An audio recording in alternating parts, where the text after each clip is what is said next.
Gerą vakarą, mėly festivalio dalyviai ir dalyvės. Aš esu kultūros istorikas Aurimas Švedas ir man didžiulė garbė ir malonumas būti su jumis visais čia šiandien Klaipėdoje.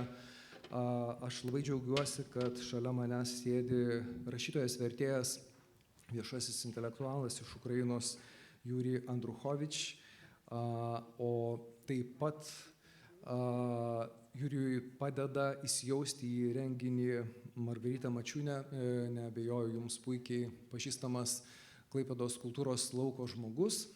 Ir šiandien jūsų laukia pokalbis apie distopijas ir utopijas, apie miestus ir knygas. Tačiau prieš pradėdamas kamantinėti rašytoją Jurijų Andruchovičių, kurio knyga visai nesenai pasirodžiusi lietuvių kalba, jos vertėjas Vytas Dekšnys taip pat dalyvaus festivalyje. Knygą išleido leidykla Hieronymus. Prieš pradedant kalbėti apie šį įvairiais aspektais svarbų tekstą, aš norėčiau pasakyti keletą žodžių apie klaipėdiškį filosofą, idėjų istoriką, visuomenės veikėją, viešą intelektualą Leonidą Donskį, kurį šiandien manau, kad tikrai verta prisiminti.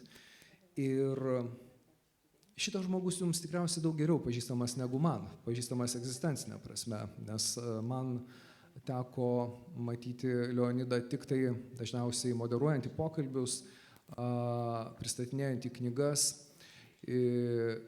dalyvaujant įvairiausiuose kultūros renginiuose. Jis tuo tarpu jums buvo jūsų žmogus, jūsų miesto tapatybės kūrėjas. Ir jūs puikiai žinot, kad Leonidas domėjosi daugybę dalykų.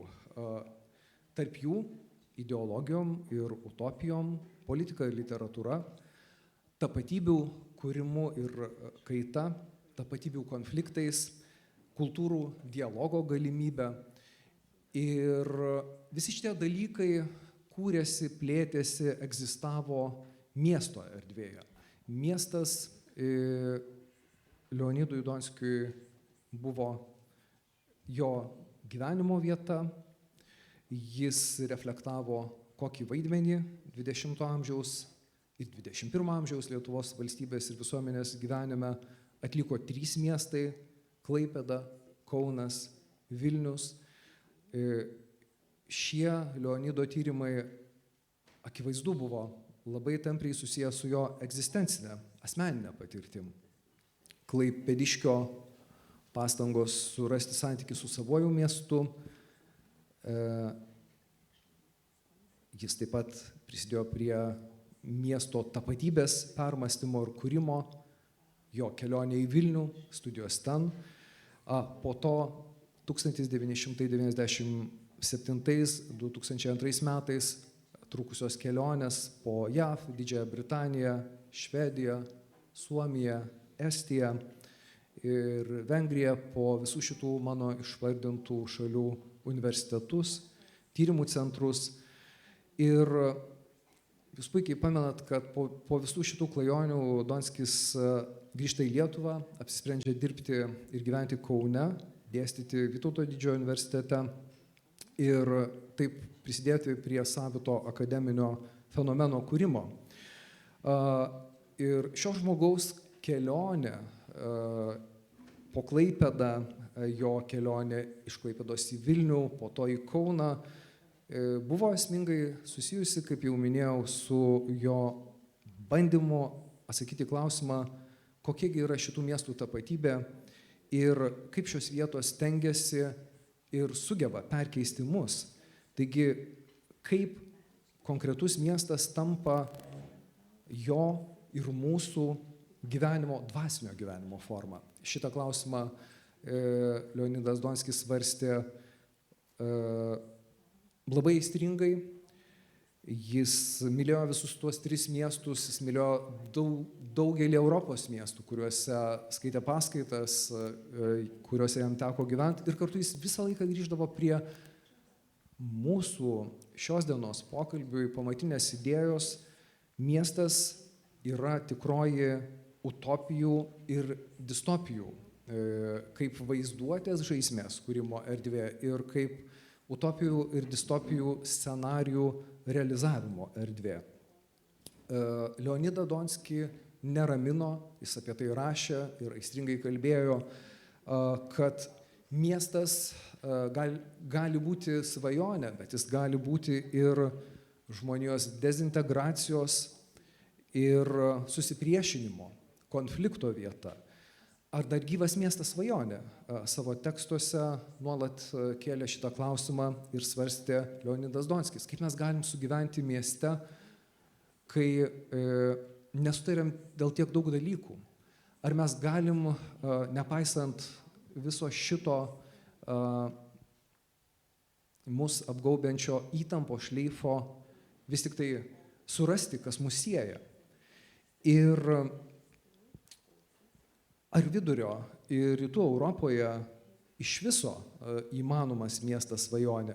O galbūt mūsų gebėjimas svajot, kurt vilties ir prasmės ir gėrio troškimo pripildytus gyvenimus šitam regione užnuodijo ištisą šimtmetį iš dar vieno miesto, kuris šiandien yra nepaminėtas, Maskvos sklindanti despotija ir neviltis ir destrukcija.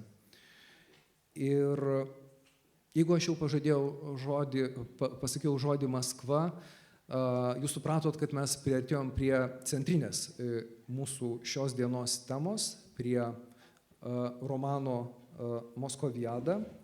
Ir dar kartą primenu, kad šiandien su mumis yra svečias iš Ukrainos, kurio siaubo romaną, taip jis pristatomas,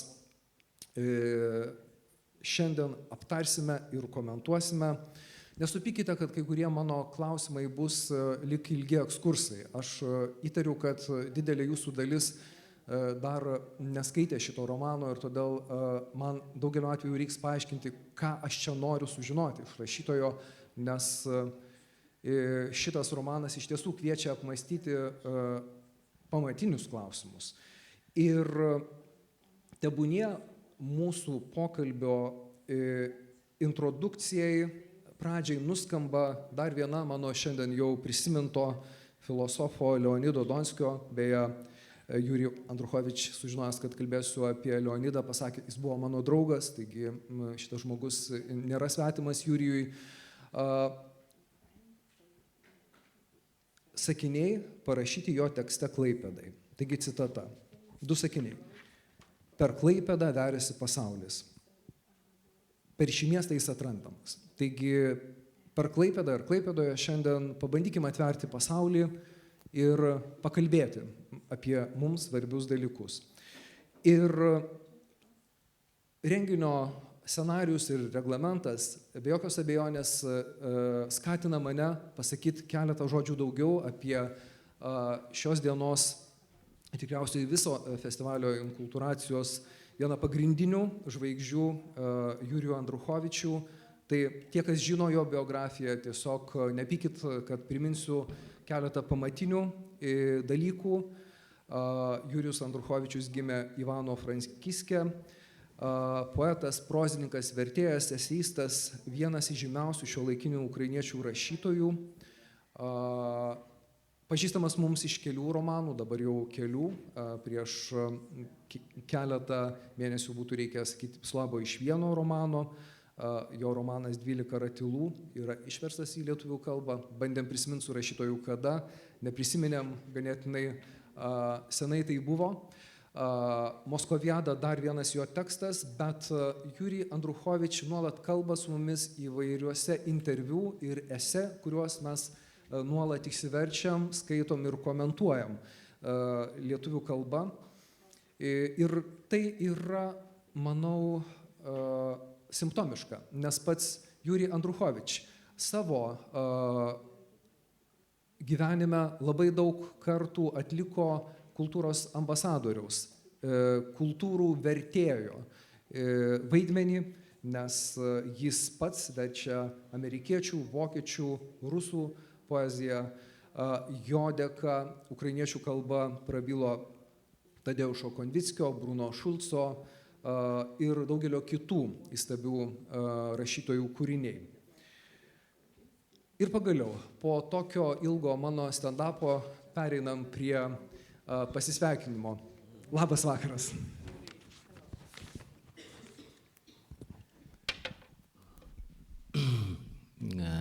Добрий вечір.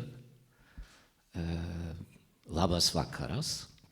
I regret very much. I'm sorry for not speaking Lithuanian. Я охоче говорив би литовською з вами сьогодні, але доведеться англійською. But I have to speak English tonight. Sveiki ir labai atsiprašau, kad šiandieną negaliu kalbėti lietuviškai, o šiandien teks kalbėti angliškai. Thank you very much, Aurimas, for this introduction with the personal accent made on the figure of Leonidas Donskis. Dėkoju Aurimai už pristatymą ir už akcentus ir sąsajas su Leonidu Donskiu. I'm saying that not just because of some politeness, but I met him a few times, but I dare to say we were friends.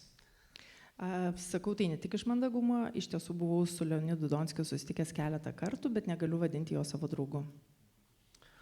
And the first occasion was in late 90s. It was some international meeting of intellectuals in Vilnius, and it has been devoted to the problem of Central Eastern Europe as a cultural and historic space between Baltic and Black Seas. Pirmąjį kartą aš jį susitikau Vilniuje 10-ajame dešimtmetyje. Tai buvo intelektualų susitikimas, kuriame mes kalbėjome apie rytų Europos problematiką ir aptarinėjome būtent šią kultūrinę erdvę.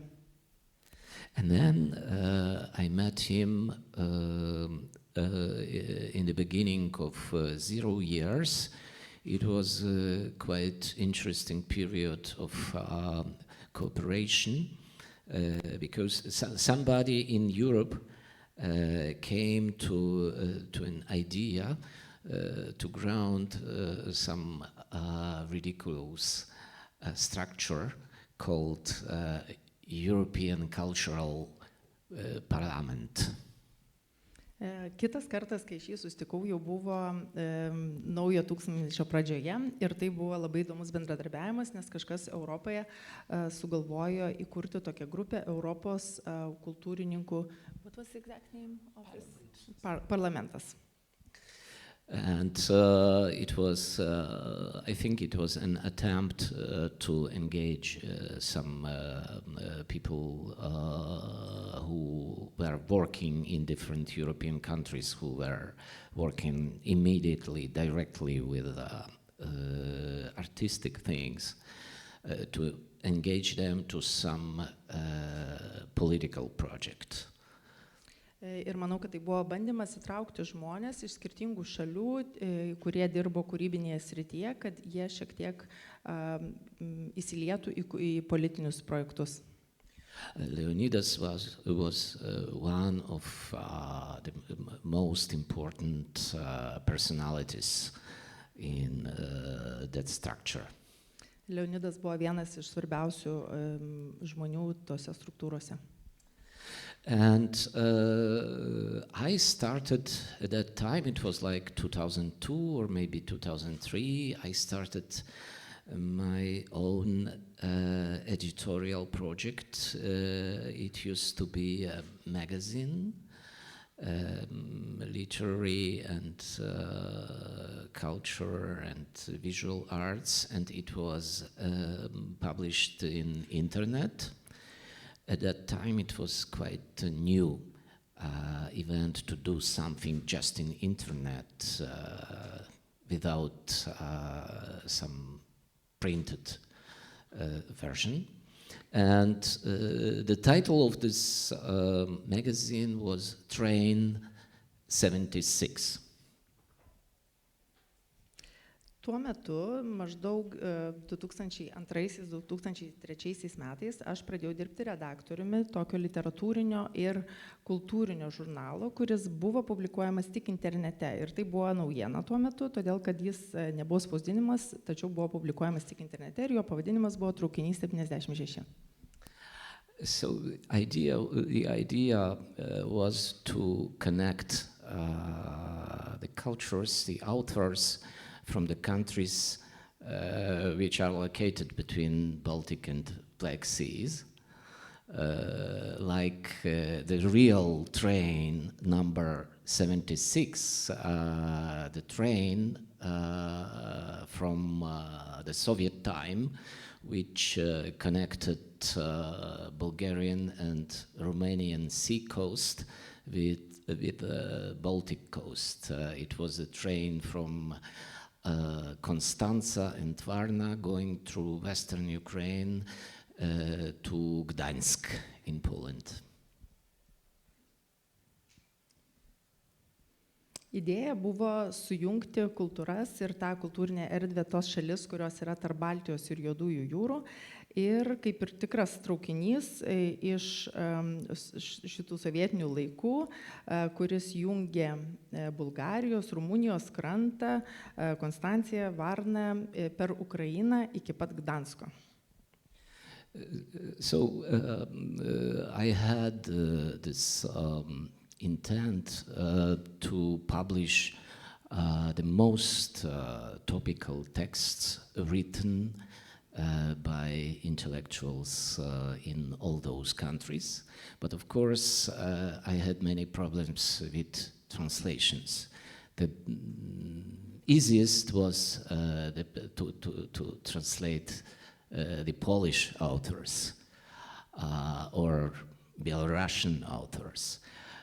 But of course, it wasn't quite easy thing to find in Ukraine somebody who could translate from Lithuanian. Tuo metu aš turėjau sumanymą spausdinti svarbiausius kultūrinius tekstus iš tų šalių ir viena iš didžiausių problemų, su kuria susidūriau, buvo vertimas. Tai bene lengviausiai buvo versti iš lenkų kalbos, taip pat iš baltarusių, tačiau, tarkime, Ukrainoje rasti vertėjų, kurie galėtų versti iš lietuvių kalbos, buvo labai sudėtinga. But I invited Leonidas to send some of his essays to us, and he was very polite because we published then his brilliant essay about your city, about Klaipėda. I think he published a small essayistic book about this city in different aspects of its history, culture, and first of all about its future. But we could publish just the excerpts, and we translated them from German translation of his original.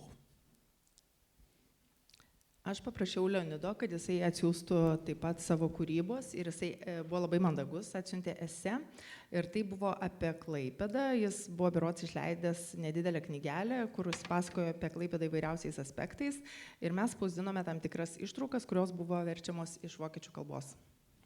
So actually I'm very happy to visit now, finally, 8 years after Leonidas Donskis passed away, but I am very happy to visit this city.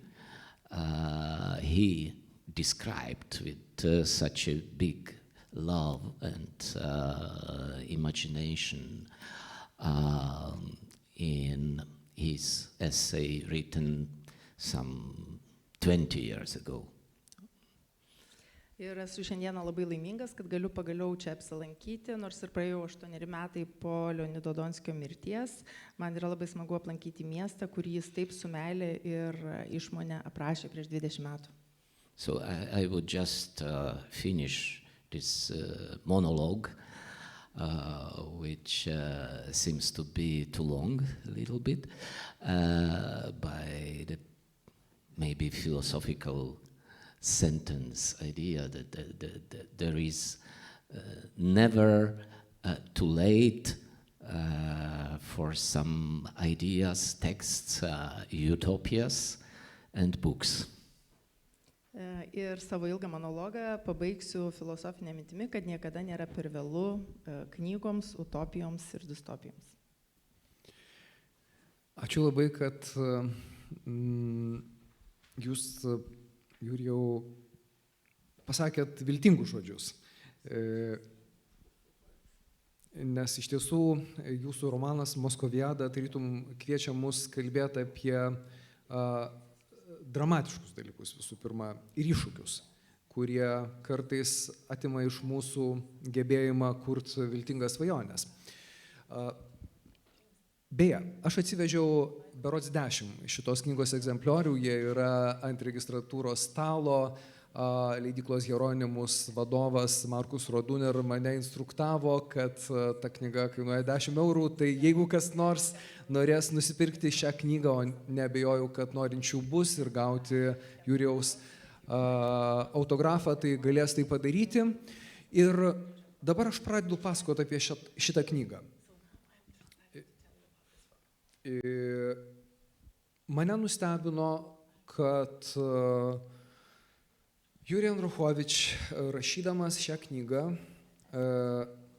fiksavo kaip antropologas, kaip kuo gyveno demokratinių permainų, tokių butaforinių demokratinių permainų metu Maskva. Ir skaitant šitą knygą iškyla labai ryškus vaizdinys. Praeities chimeros gyvos, Maskvos gyventojai yra draskomi kelių jausmų, tokių kaip negailestingumas, nuolatinė savigaila sumišusi su abejingumu ir panieka savo ir kitiems. Ir stebėdamas šitą paveikslą sukurtą rašytojo, aš pagalvojau, kad per 30 metų tie dalykai užfiksuoti knygoje, žinoma, pasikeitė. Jie kažkuriuo metu virto į pyktį, kuris virto grasinimais, o galim pakartoti, можем повторить, kartoti visam pasauliui. Mes nesupratom, ką tai reiškia, kol pastarieji grasinimai virto kruvinų karu. Ir aš knygos vertėjui Vytui Dekšniui pasakiau, kad važiuoju su jumis susitikti į Klaipėdą. Vytas sakė, mano sūnus serga, dėja šiandien negaliu važiuoti kartu, gal prasilenksim, bet aš įtariu, kad didelė jūsų pokalbio dalis, nepaisant pavadinimo diskusijos, vyks apie Rusiją kaip apie gyvą antiutopiją.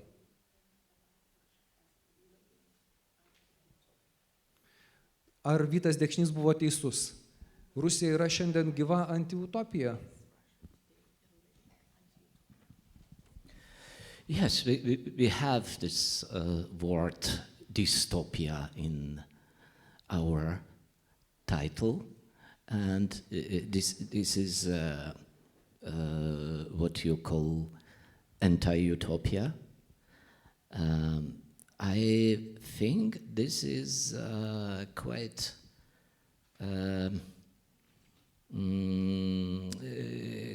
clear situation.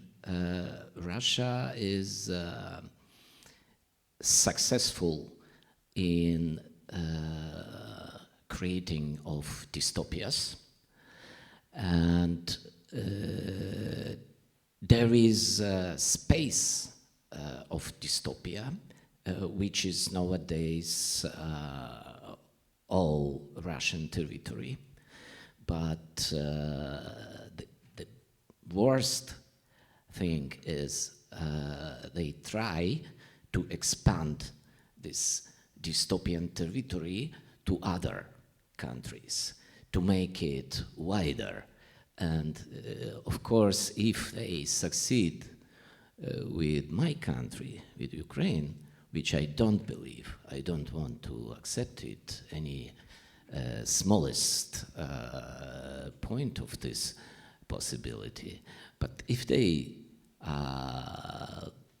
will succeed, then of course it won't be a stop of this expansion.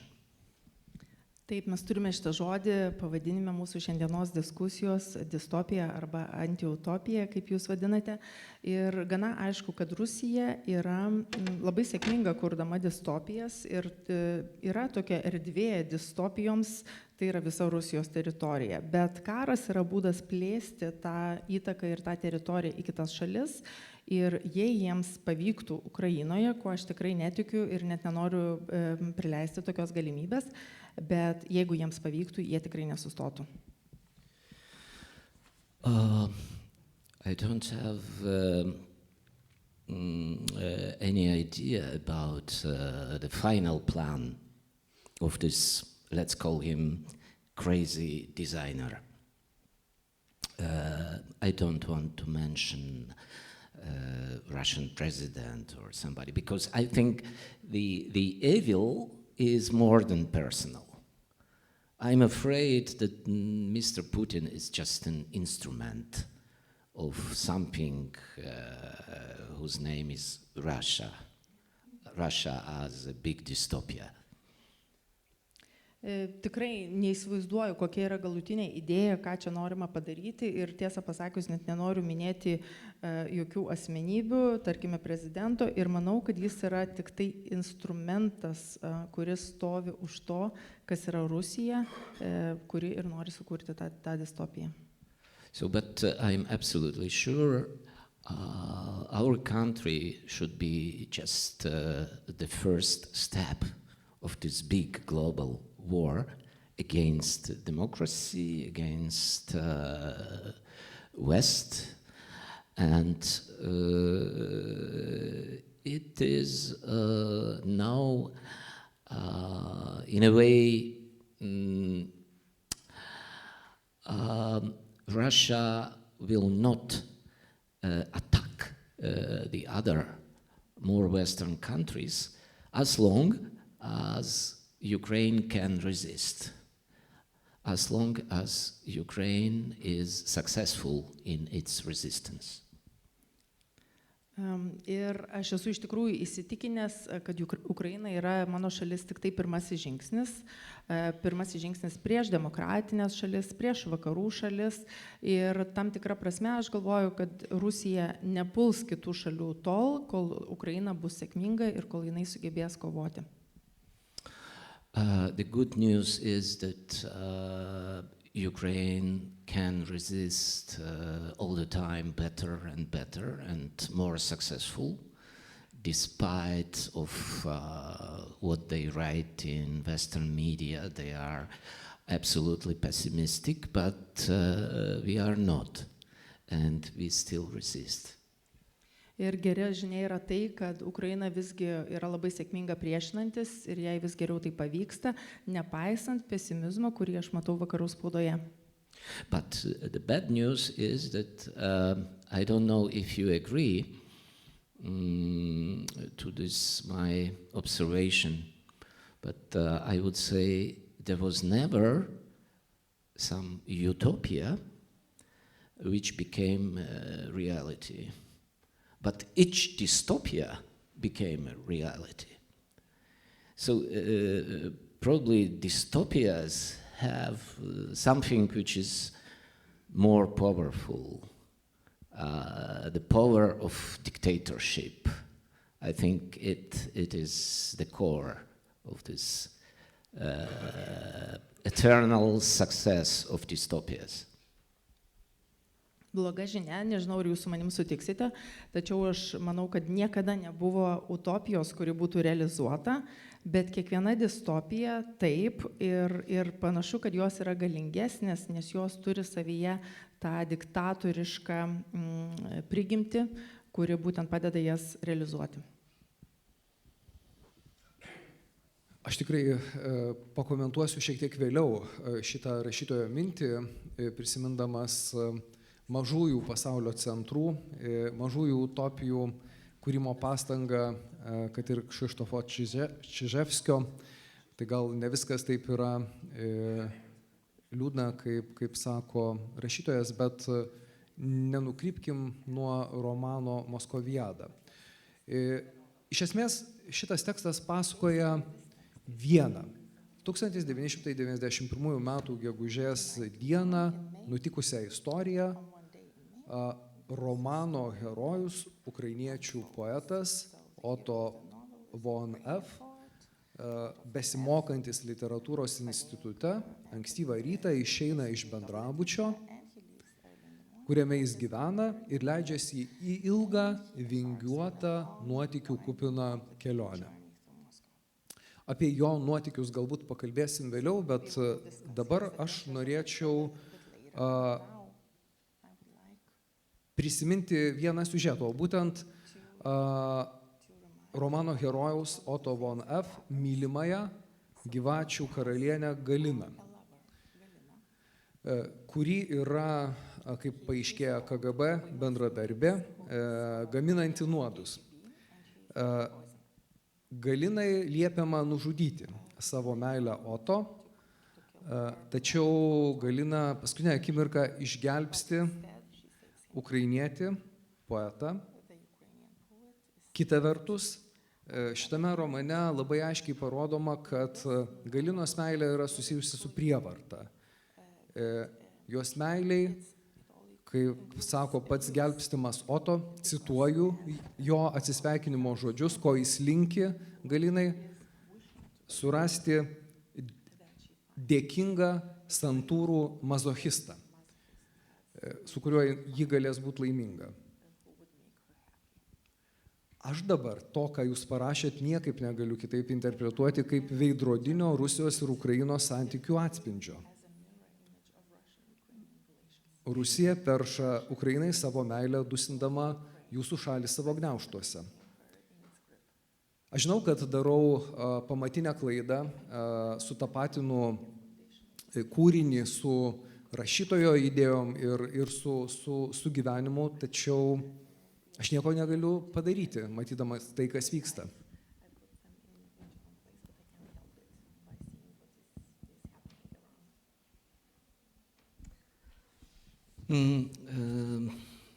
Yes, thank you very much for this. In my opinion, it was a very good advertising for the book. But maybe I am too old to judge about it. As I wrote it, I please don't remember, it was 1992. It was, pardon me, 32 years ago. And it was a time of total victory of free speech, free thinking, freedom of expression. And we felt it, I mean we as the authors from totalitarian countries, which newly, suddenly became post-totalitarian ones. We felt it as a kind of euphoria. You can write about everything. There is no censorship anymore. There is nobody inside of you who can prohibit it, who can say, no, don't dare to write this and this and this. Ačiū, manau, kad tai buvo puikia reklama ir ko gero aš esu per senas spręsti ir priminsiu, kad kai rašiau šį romaną, tai buvo 1992. Tai buvo laikas, kai pagaliau nugalėjo laisvė, žodžio, išraiškos, kūrybos laisvė totalitarinėse valstybėse, kurios staiga tapo post-totalitarinėmis valstybėmis ir staiga nebebuvo cenzūros, draudimų ir galima buvo rašyti, ką nori. So I would say I was absolutely drunk of these new possibilities and new tendencies in global literary processes and in visual arts, in film and so on. Ir turiu pripažinti, kad tuo metu aš jaučiausi lyg apgirtęs nuo visų naujų galimybių, nuo tendencijų, nuo visko, kas tapo įmanoma literatūroje, vaizduojamajame mene visur. And it was especially tempting in a case of Ukrainian literature, which used to be to the same point of time, which used to be somehow restricted through the colonial situation in Ukraine, and which had so many different taboos. So actually it was a big, my big intent to create some breakthrough in Ukrainian writing and to invite Ukrainian readers somehow to rethink how they imagine what Ukrainian novel should be. I didn't think about some international aspects in those years. I was absolutely satisfied after a huge wave of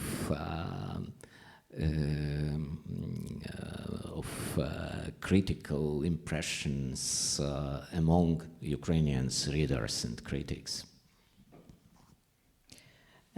Tuo metu mane ypač viliojo tai, kad galima buvo pagaliau ir Ukrainos literatūrą paveikti, kuri iki tol buvo labai labai smarkiai ribojama ir buvo visa situacija tokia, kai negalima buvo gerai išsireikšti, nes buvo tiek įvairiausių tabų ir tiek daug apribojimų.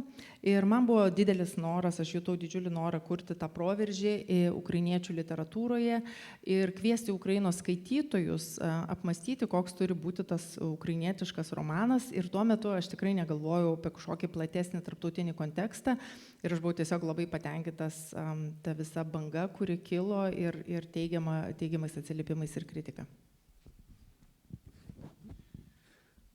Bet apie tarptautinį kontekstą ir kaip jūsų knyga buvo priimta užsienyje tikrai reikės pakalbėti.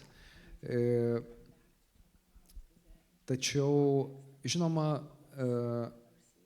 dar keletą dalykų apie patį romano tekstą tiesiog privalu pasakyti.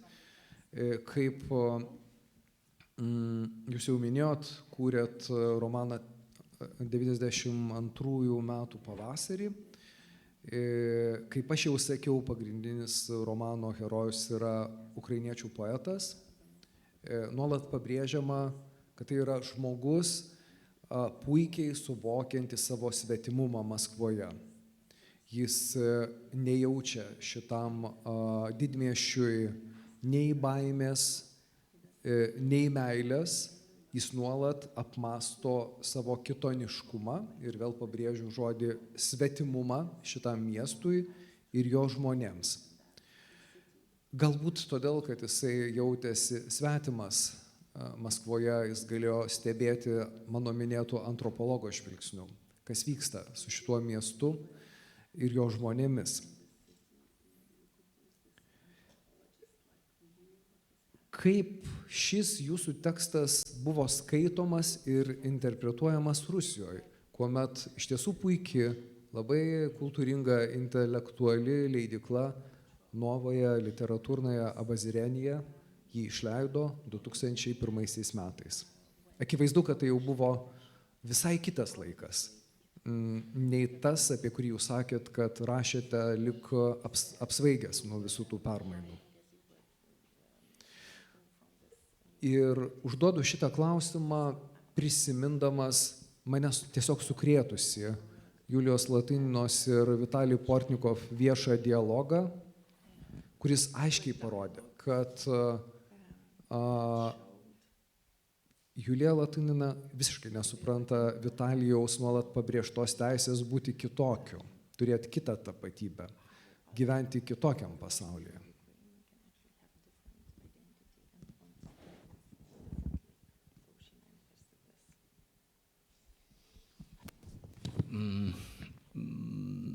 Yes, I think this is one of the most distinctive points of Russian liberal environment, that they can't change. We are not surprised if the Russian conservatives, let's call them conservatives, or Russian government, or Russian political class, are not able to change their understanding of anything. But the liberal Tusovka is the same. And what Yulia Latinina says is just a proof of that. They are not able to change anything. They were born with the idea there is no Ukraine, and Ukrainians are the younger brothers. Some of them are sisters too, but the younger brothers of Russians. And there is no interest in culture, there is no specific different language. So they still live with the same ideas as 30 years ago, 100 years ago, 200 years ago. It's always the same. Tai vienas iš labiausiai išskirtinių dalykų Rusijos politinės aplinkos ir tame tarpe ir liberalios aplinkos, tai, kad jie iš tikrųjų negali pasikeisti ir Rusijos politika nepajėgi pakeisti savo supratimo. Tuo pačiu šiame pokalbėje Julija rodė, kad iš tikrųjų liberalai yra tokie pat. Ir jie žiūri vis dar į Ukrainą lygiai jaunesnius brolius ar jaunesnės seses. Jie nepajėgia suprasti ir nepajėgia domėtis skirtinga kultūra, jie negali pripažinti, kad yra kitokia kalba. Ir iš esmės visos tos idėjos, jos yra lygiai tokios pat, kaip buvo prieš 30, 100 ar 200 metų. Yes, I have my personal experience of some coexistence with Russian colleagues in the very last 2 years of Soviet Union, being there in Moscow. From 89 till 91, I spent altogether, it was like 18 months in Moscow. And of course, this literary institute is something where you have the concentration of Russian thinking, political thinking, philosophical thinking. You always meet, there are some people who are now studying there, but they can be, in some 10 or 20 years, they can be the classics of Russian literature. So you meet some people with great expectations, and you have to live with them. It was my situation then. Taip, aš turiu asmeninės patirties, kaip reikia sugyventi su rusų kolegomis, nes paskutiniuosius 2 metus Sovietų Sąjungos egzistavimo 89-91 metais apie 18 mėnesių teko praleisti Maskvoje Ir tame literatūros institute buvo didžiulė koncentracija žmonių, tai buvo ir filosofiniai, ir politinio mąstymo atspindžiai, nes ten žmonės studijuoja, bet tarkime po 10-20 metų jau tie patys žmonės galėjo tapti ir literatūros klasika. Iš tikrųjų tai buvo žmonės, kuriem buvo keliami dideli lūkesčiai ir aš tai visą mačiau iš vidaus.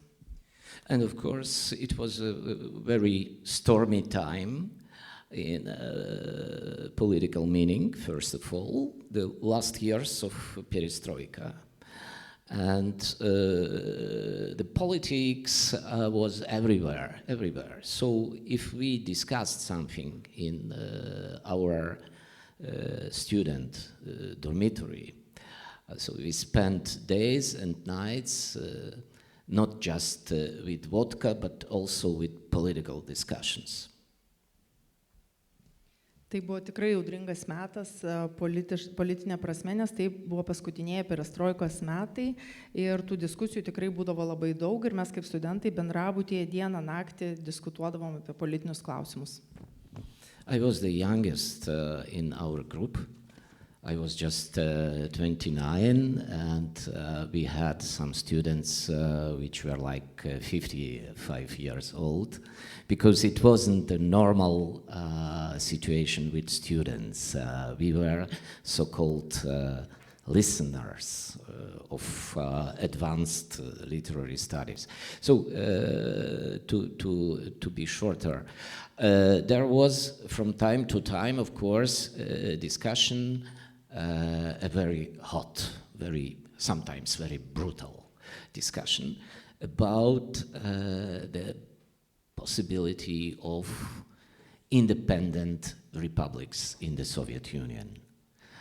And I remember it very clearly.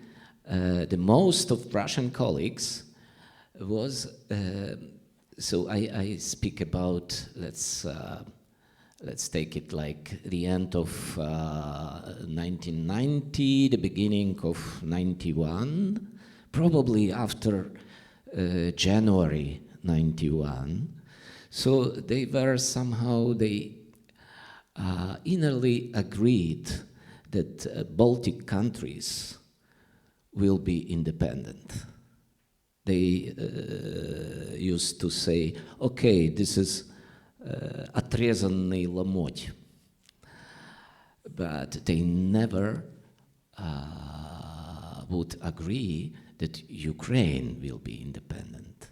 And one of them was stressing all the time, you know, I'm a former commando, I'm an officer of Desantnik and so on, and if Ukraine will try to get some independence, I will come to you and I will kill all of you. So it was, of course, a drunken discussion, but at the same time very remarkable. Aš tuo metu buvau tikrai dar labai jaunas, man tuo metu buvo 29 metai, bet buvo studentų, kurie buvo ir nepalyginamai vyresni, tarkim 55 metų, ir mes buvome tam tikrą prasme neįprasti studentai, mes buvom taip vadinami klausytojai tų pažangesnių literatūros studijų. Ir mes tikrai, pasakysiu trumpai, bet mes diskutuodavom karštai ir kartais mūsų diskusijos būdavo ganėtinai brutalios, ypač kai mes kalbėdavom apie nepriklausomybę, apie galimybę nepriklausomomis tapti respublikoms, kurios tuo metu vadavosi. Ir daugelis rusų kolegų, tai buvo 90-ųjų pabaiga, arba gal netgi tiksliau pasakius 91-ųjų, po 91-ųjų sausio įvykių, jie viduje lyg ir pripažino Baltijos šalių nepriklausomybę, jie tai vadino lyg atskilusių kraštų, bet jokių būdų ne Ukrainos. Ir vienas iš jų, prisimenu, vis pabrėždavo, kad jisai buvo tarnavęs kariuomenėje ir karininkas, ir jisai sakė, kad jeigu Ukraina bandys išsilaisvinti ir tapti nepriklausoma, tai aš ateisiu ir jūs išžudysiu. Taip, be abejo, buvo pokalbiai stipriai išgėrus, bet visgi tokie pokalbiai egzistavo.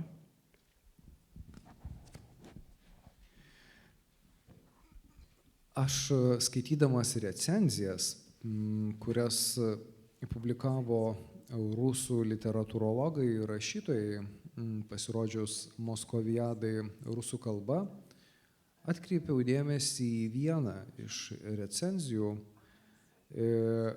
kurioje jūsų romanas lyginamas su Venedikto Jerofejevo knyga Maskva Petuški. Didelė dalis auditorijos tikrai žino, apie ką šitas romanas. Aš be alkoholio vartojimo motyvo jūsų ir Jerofejevo knygoje nieko bendro neradau. Gal aš kažką pražiūrėjau?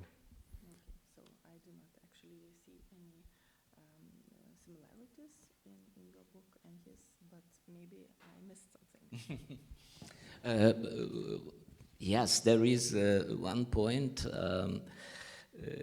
Moskva Petushki is a legendary text of Russian literature, which was, as you know, on some blacklist of prohibited texts, prohibited works. But as I came to Moscow, there was the big change in this publishing politics, and everything was allowed. And then it was one of the first Russian books which I really bought in some bookstore in Moscow. It was Moskva Petushki. So I really read it during the time I described a little bit later in Moscoviad. So maybe, there must be some let's call them some rhymes. But at the same time, Russian experts are always just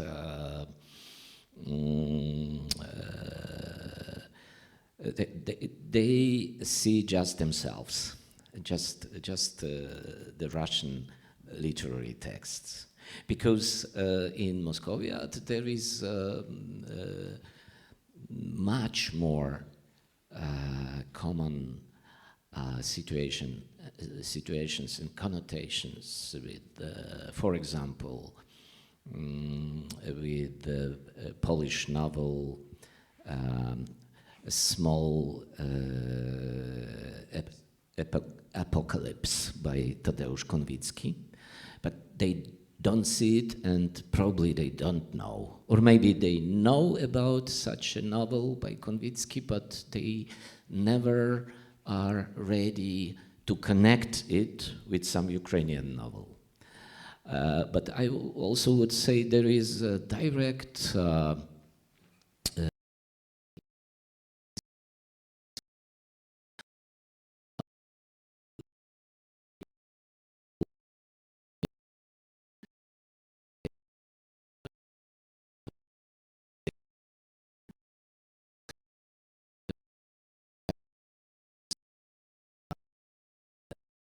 the first Russian Tsar.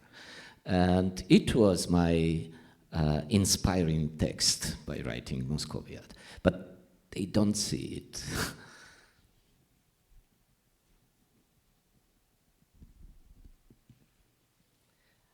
Taip, tai yra iš tiesų, ši knyga yra legendinis tekstas, kuris ilgai buvo uždraustas, jo nebuvo galima publikuoti, o kai aš atvažiavau, tai tuo metu jau viskas buvo leidžiama ir aš radau tą knygą knyginėje ir aš ją perskaičiau ir be abejo, kadangi aš po to rašiau savo romaną, tai kažkokių sąsajų ir kažkokios įtakos tikrai galėjo būti. Tačiau rusų ekspertai, jie mato tik save, jie mato ir analizuoja tik savo tekstus ir iš tikrųjų Moskoviadoje yra sąsajų ir yra konotacijų su kitais kūriniais, tarkime, su lenkų romanu Mažoji apokalipsė, bet be abejo, jie jokių būdų nenorėtų to sieti su ukrainiečio kūryba, bet yra ir kitų dalykų, kurie stipriai mane paveikė, tai tarkime su prancūzų autoriaus XIX amžiuje parašytų kūrinių, kuris pasakoja apie Nikolajaus I Rusiją, tai iš tikrųjų tai buvo mano didžiausia inspiracija rašant Moskoviadą. Aš labai džiaugiuosi, kad rašytojas paminėjo Tadeusz Konvickį knygą Mažoji apokalipsė, kuri yra išversta į lietuvių kalbą ir išleista Lietuvos rašytojų sąjungos leidykloje, nes man yra labai svarbus šitas mūsų diskusijoje pasiektas taškas, kuomet mes galime aiškiai identifikuoti, kaip skirtingos visuomenės skaito tą patį tekstą ir randa skirtingus dalykus. Tai, kad galima ieškoti tarp Moskoviados ir Tadeusz Konvickį Mažosios apokalipsės ryšių, kalbėjo žymi ukrainiečių rašytoja, beje, lietuviams puikiai pažįstama Oksana Zabuško. Šitą jungtį tarp apokalipsės ir Moskoviados savo tekstuose tyrinėja lenkų literatūrologai. Ir dar vienas momentas, ką vėl noriu visiems priminti, kad Tadeusz Konvickį Mažoji apokalipsė ukrainietiškai prabilo būtent Jurij Andruchovič dėka. O šis kūrinys, Mažoji apokalipsė, pasakoja apie žlungančią totalitarinę visuomenę, kurioje viskas sumeluota.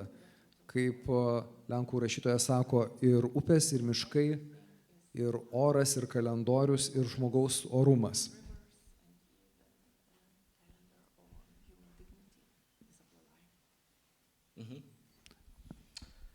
I don't know what I have to comment here, but just maybe the only point, Oksana Zabushko is a very clever person.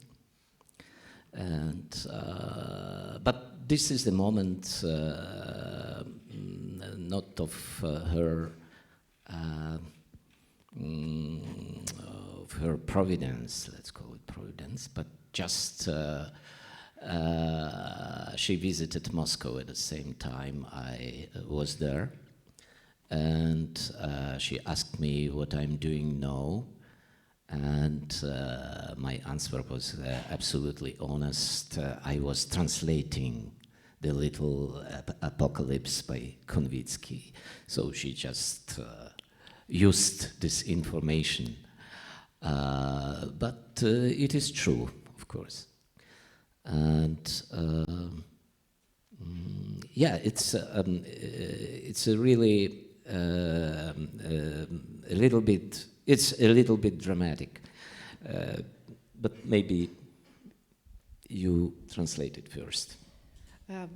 Tiesą pasakius, net nežinau, ką ir pakomentuoti, tai be abejo, Oksana yra tikrai labai protingas žmogus, bet čia kaip ir galbūt ne tiek apie jos savybės, bet aš turiu paminėti, kad ji buvo Maskvoje tuo pačiu metu ir anuomet ji manęs paklausė, ką aš veikiu, ir aš jai pasakiau, kad aš verčiu Mažąją apokalipsę, tai ji iš esmės šitą informaciją ir pasinaudojo.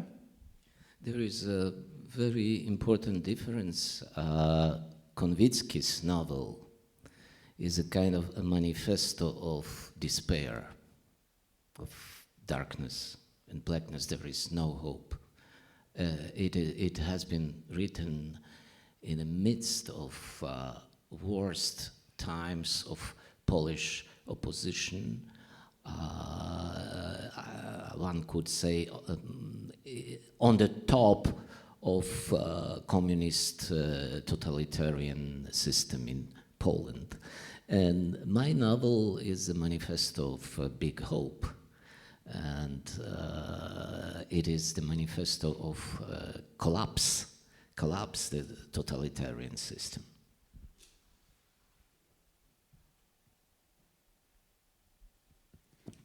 Vienas skirtumas, kurį norėtųsi paminėti, kad Konvickio romanas vis dėlto yra nevilties ir tamsos manifestas, o tuo metu, kai jisai rašė, tai buvo bene blogiausi Lenkijos opozicijos laikai, tai buvo totalitarinis komunistinis laikotarpis, o mano kūrinys visgi yra manifestas didelės vilties ir jisai buvo rašomas tuo metu, kai jau vyko žlugimas totalitarinės sistemos. Aš tik noriu priminti, kad aš sąžinės turiu ir žinau, kad čia atėjo daug kultūringų, intelektualių, labai jautrių žmonių, kurie galbūt nori ko nors paklausti rašytojo ir dar kartą pakartoju, tikrai turiu sąžinės, suteiksiu visiems ir visoms galimybės pakalbėti su Jurija Andruchovič ir užduoti jums rūpimą klausimą. Tikrai nenoriu šito labai svarbaus renginio paversti mano asmeninių klausimų ir man svarbių problemų uždavimo vakarų. Tai jeigu tik tai turit kas nors, kokį nors klausimą, kelkit ranką, įsitraukit į mūsų pokalbį, o kol jūs galvojat, ko paklausti, aš tik noriu pasitikslinti. Jūs sakėt, kad jūsų kūrinys yra tam tikros vilties manifestacija, bet, na, tikriausiai nesugadinsiu skaitimo malonumo, pasakydamas, kad herojaus pasirinktas likimas yra auka.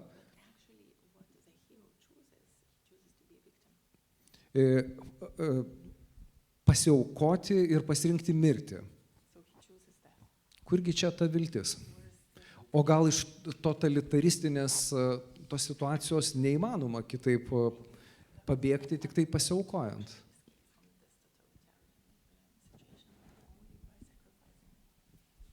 Yes, absolutely right. That this is what I wanted to say. There is no way you can be alive and healthy. You can go out with some loss. You have to lose something, and so he's the hero. He's a kind of a victim, but at the same time, I tried to write it as a funny text. It's a kind of so-called laughing literature, laughing culture. So actually, it is also the parodistic moment with this self-sacrificing.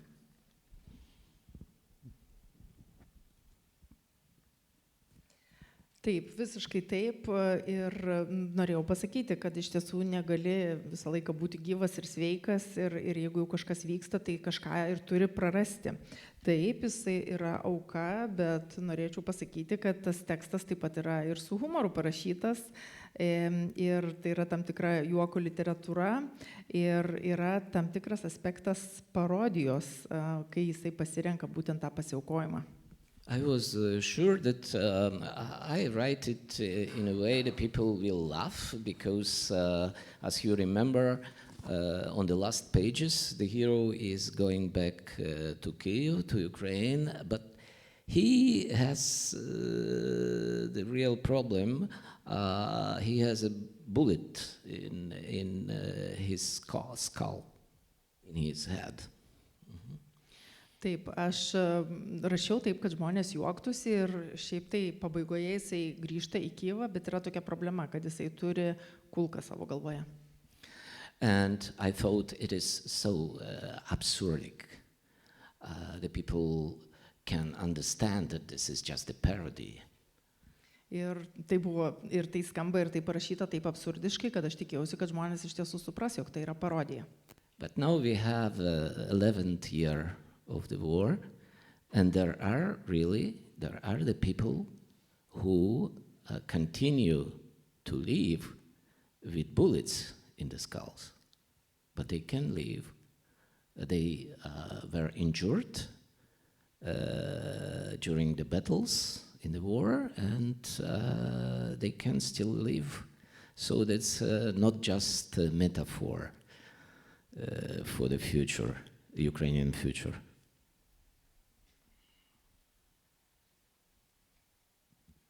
Ir taip dabar eina 11-ieji karo metai ir kai kurie žmonės iš tiesų ir toliau gyvena su kulkomis galvose, jie yra sužeisti, jie dalyvavo karo veiksmuose ir iš tikrųjų dabar tampa taip, kad tai nebėra vien tik tai metafora. And if I may, I continue a little bit because my attitude to Moscoviad is quite complicated.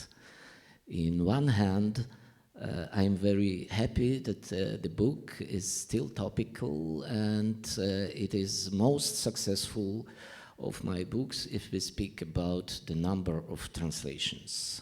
So the newest one should be Amharic, so it's going to be published in Ethiopia too. But at the same time, I think this is my worst literary text, if we speak about the quality.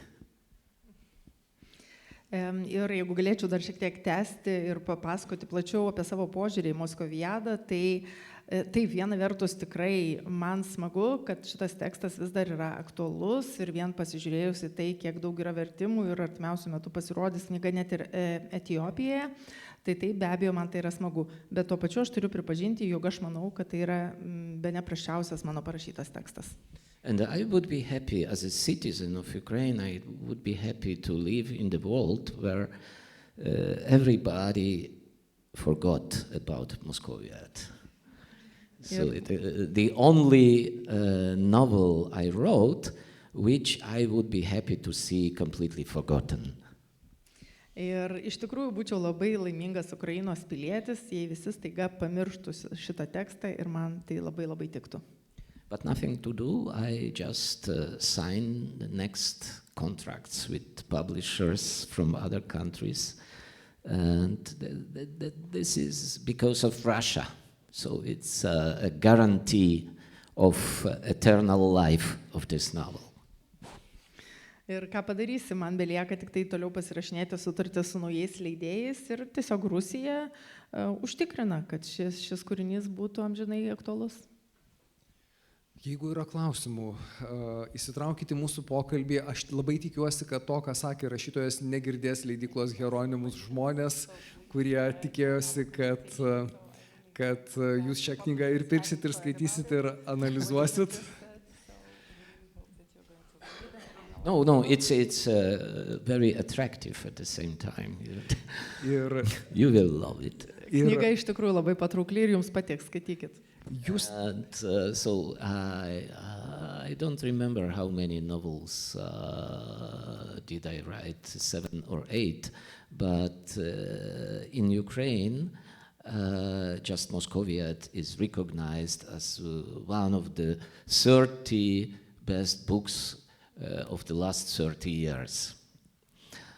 The only book by me, yeah. So I have to love it too. Tai aš pats netgi tiksliai nebeprisimenu, kiek aš tų romanų esu parašęs, 7 ar 8, bet kas įdomiausia, Ukrainoje tik Moskoviada yra sąraše 30 geriausių knygų parašytų Ukrainoje per pastaruosius 30 metų. Tai kažkaip man irgi reikia ją mėgti. Knygoje 2 kartus pakartojama, o gal ir 3 frazė. Istorijos nepasirinksi, bet ji galėjo būti kitokia. Yes, you can't choose the story or history, but it could have been different. Ir jūsų romane pasakyti žodžiai mane provokuoja. Paklaust. Jeigu jūs rašytumėt kontrafaktinę arba alternatyvėje Ukrainos istoriją 20-ajame amžiuje, kokius įvykius perrašytumėt, prisimindamas šitą savo tezę iš Moskoviados? Istorijos nepasirinksi, bet ji galėjo būti kitokia. Yes, there is just one key moment I would change. It is the Ukrainian national revolution in 1918, which has failed in 1921, and the fate of our first state of Ukrainian People's Republic is very sad and very tragic. And one of the most tragic results of this failure was the big Великий Голод, big starvation, Holodomor, Ukrainian national tragedy in the beginning of 30s. It is direct result of this our failure with the first independent state. So if we could change this historic moment between 1918 and 21, everything would be different. Tai esminis momentas, kurį aš norėčiau pakeisti Ukrainos istorijoje, grįžtų į 20-ojo amžiaus pradžią, 1918, tai nacionalinė revoliucija, kuomet pirmoji Ukrainos valstybė, jos likimas labai liūdnai ir tragiškai susiklostė, buvo labai blogas rezultatas, kuris galiausiai pavirto ketvirtojo dešimtmečio pradžioje Holodomoru. Tai yra mūsų bene didžiausia nesėkmė ir jeigu galėčiau, tai būtent šį periodą 1918-1921 metus perrašyčiau. Viename interviu amerikiečių žurnalistų jūs sakėt, probably I need to start reading quotation, it will Gerai, be dabar bus better. citata. Writers should never formulate such a task for themselves. There is no writer who can save Ukraine or any other country for that matter. They might manage to do some things that function like the mission of ambassadors, but it must be said that this is rather spontaneous and unexpected. The most important obligation a writer has is to the poetic quality of this text. Does war change, if at all, a cultural person's self-concept and understanding of what they must do in the face of the rising evil? Aš tiesiog norėjau paklausti rašytojo apie tai, ar jo supratimas, ką rašytojai gali ir turi daryti karo ir blogio kilsmo akivaizdoje, keičiasi. Nes viename interviu, kol dar karas nebuvo prasidėjęs, rašytojas sakė, nėra rašytojo, kuris galėtų išgelbėti Ukrainą ar kokią nors kitą šalį. Žinoma, rašytojai gali atlikti tam tikrus veiksmus, kurie priskirtini kultūros ambasadorių veiklai, bet tik tiek. Svarbiausias dalykas, kuo turi rūpintis rašytojai, yra poetinė teksto kokybė. Puikiai suprantu tą maksimą, bet imdamas domėn, su kuo susiduria Ukrainos rašytojai šiandien, ryžtosi užduoti tą klausimą.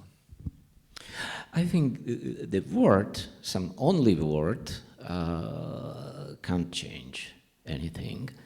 Maybe many words also can't change anything, but maybe something what is between the words can change. My favorite example is Bruno Schulz. I translated his prose completely. Actually, his heritage is quite small, but maybe you make notice.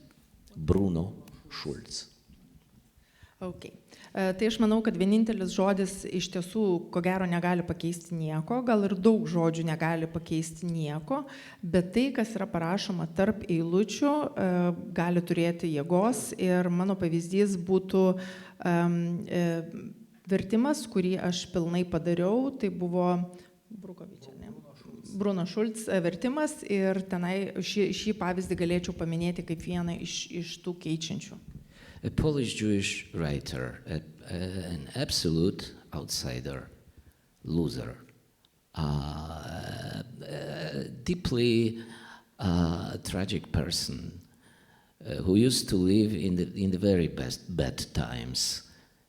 He was born before the First World War, and always living in his small Galician town of Drohobych, thinking about Paris, thinking about being a new Thomas Mann or something, and never reached this, and then killed by SS men in 1942 just on the street of his native city.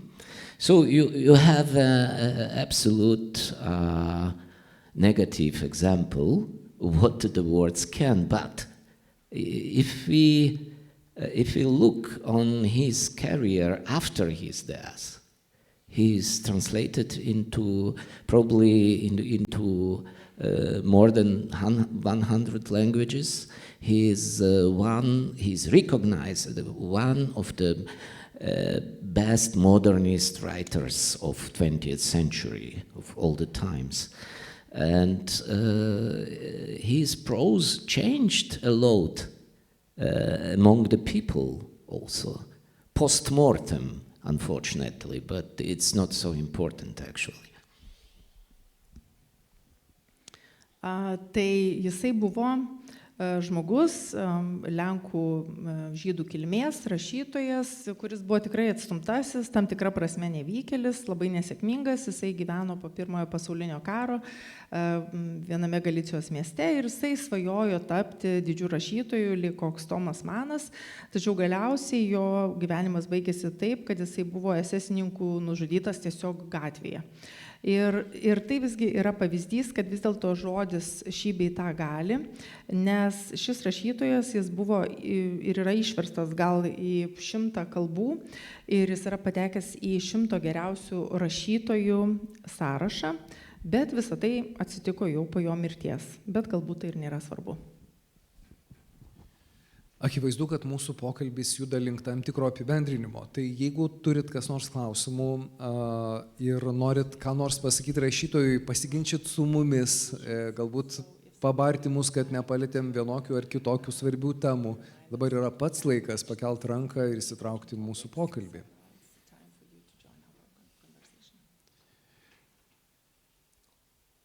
Vieną ranką matau. Ateikit arčiau, duosiu jums mikrofoną.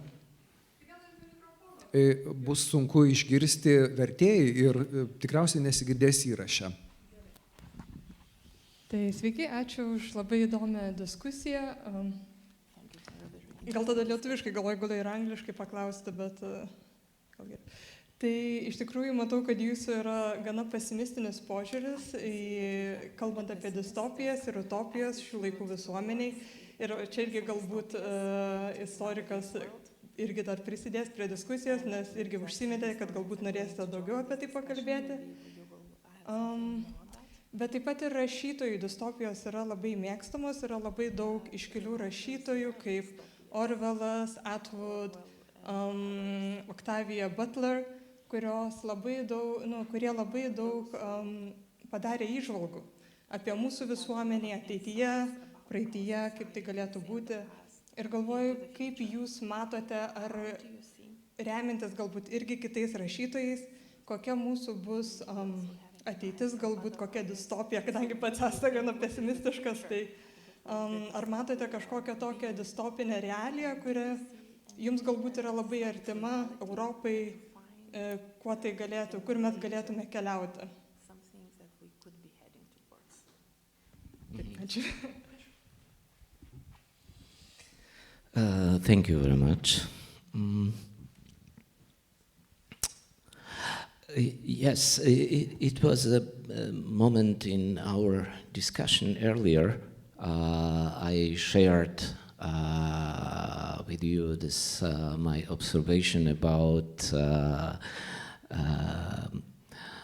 constant success of dystopias and failure of utopias. But it also works in literary texts. I know a dozen of brilliant dystopic texts, like Orwell, for example, you mentioned, but I don't know actually good literary utopian text.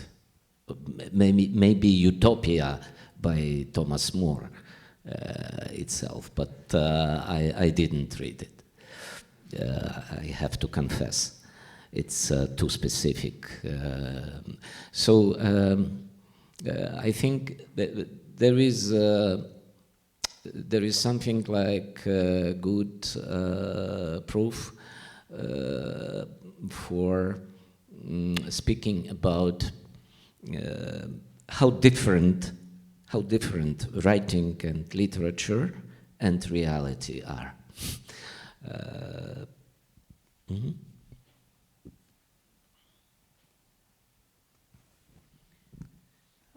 Taip, dėkoju už klausimą ir anksčiau jau šioje diskusijoje paminėjau, pasidalinau savo mintimi, pastebėjimu, kad vis dėlto utopijos netrodo tokios sėkmingos ir gyvendinamos kaip distopijos, kurios yra nepalyginamai sėkmingesnės, kaip ir jūsų minėtasis Orvelas. Iš utopijų man yra net sunku kažką paminėti, nebent Thomas More, bet prisipažinsiu, kad iš tikrųjų jo neskaičiau.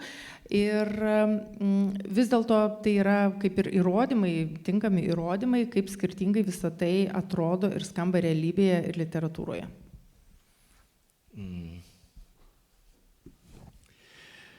Reaguodamas į tai, ką jūs ką tik pasakėt, noriu prisiminti vieną lenkų intelektualą, vertėją, poetą, teatralą, gyvenantį Krasnogrūdoje, saugantį Česlovo Milošo palikimą. Kalbu apie Krzysztof Czyżewski, pas kurį susirenka žmonės iš visos vidurio rytų Europos.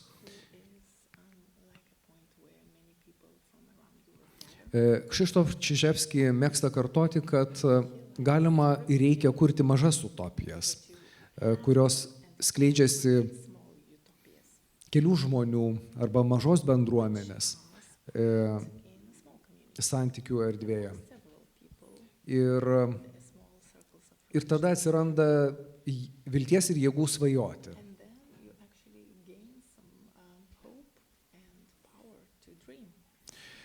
Aš sąmoningai renkuosi žodį svajonė, ne utopija, nes vidurio rytų Europoje žodis utopija skamba įtartinai.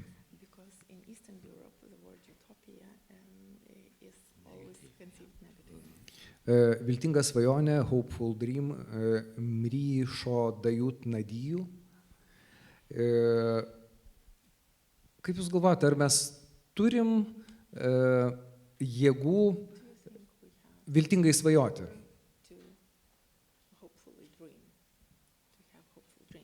Gal nekurkim utopijų, bet gal svajokim. Oh, yes. We have such a power. That's why I think that I'm not pessimistic one.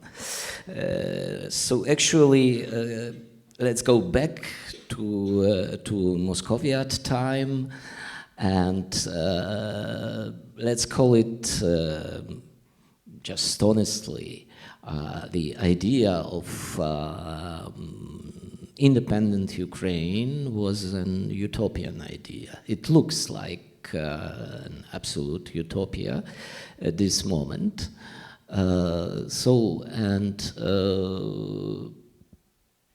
It became a reality, and we went our way year after year, realizing the dreams, making the dreams reality.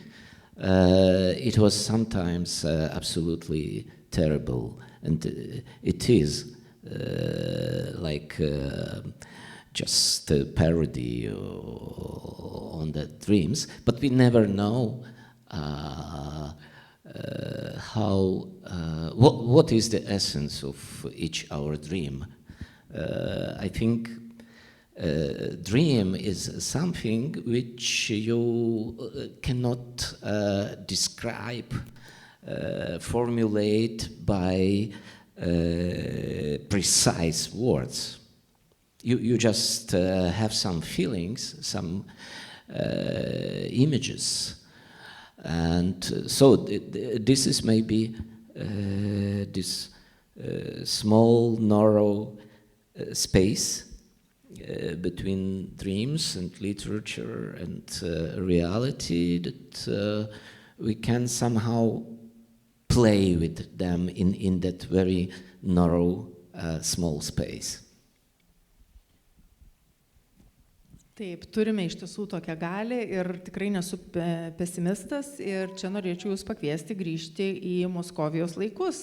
Tai sąžiningai pasakius, anuo metu Ukrainos, nepriklausomos Ukrainos idėja tuo metu tikrai nebejotinai buvo utopija, bet visgi tai tapo realybė. Ir metai po metų mes diena po dienos įgyvendinome tą svajonę ir be abejo kartais tai ir baisu ir kartais tai atrodo lyg parodija. Tačiau noriu klausti, kokia yra svajonės esmė? Labai dažnai mes iš tiesų jos negalime apibūdinti žodžiais, tai labiau galbūt yra jausmai, tam tikri vaizdiniai. Ir tie jausmai, vaizdiniai, jie egzistuoja mažoje erdvėje tarp literatūros ir realybės. Ir tada būtent šioje erdvėje mes jais ir žaidžiame. And to Krzysztof Czyżewski, I appreciate very much what he does, his projects, but I think he's not, maybe he is a dreamer, but a very strange kind of dreamer, because he is a very practical man, very pragmatic person. I don't believe in such kind of peaceful coexistence of pragmatism and dreaming in the same person. So I think he's doing more the things he could do, could and can do, just being a pragmatist, which is good. Ir labai džiaugiuosi, kad paminėjote Čiževskį, man tikrai patinka, bet turiu pasakyti, kad jis yra svajoklis, bet tuo pačiu jis yra labai pragmatiškas žmogus. Ir aš iš esmės netikiu, kad svajotojas ir pragmatiškas žmogus gali dėrėti vienoje asmenybėje. Tai galbūt jam reikėtų tiesiog būti labiau pragmatiku. And maybe finally, completely off topic. As you remember, Herbert Wells was visiting the Bolshevist Moscow and visiting Lenin in his office in Kremlin, and he called Lenin the Kremlin dreamer. So I don't believe in such dreamers which do such practical and terrible things.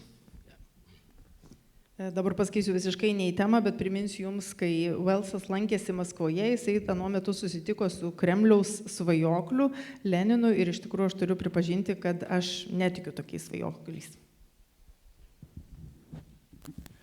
Manau, kad šitoj salėje neatsiras žmonių, kurie tokio tipo svajotojais tikėtų. Man atrodo, kad Jurija Andruchovič labai gražiai parodė, kad svajonės virsta kažkuo tik tai tuo atveju, jeigu mes padedam daug pastangų ir tada atsiranda erdvės vilčiai skleistis. Tokia erdvė skleistis labai gražiems dalykams, tame tarpe ir vilčiai, kad mes galim kažką kartu nuveikti, yra čia, Klaipėdoje, festivalyje inkultūracijos.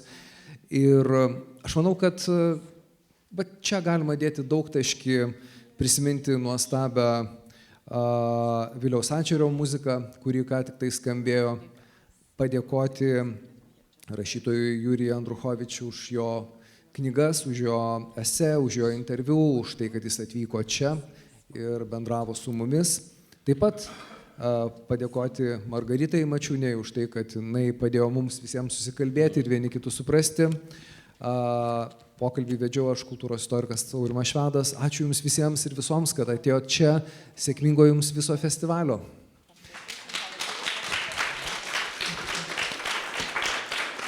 Ir primenu, kad jeigu kas nors nori įsigyti šitą, kaip rašytojas sakė, blogiausią jo knygą, jinai jūsų laukia registracijoje, kainuoja 10 eurų.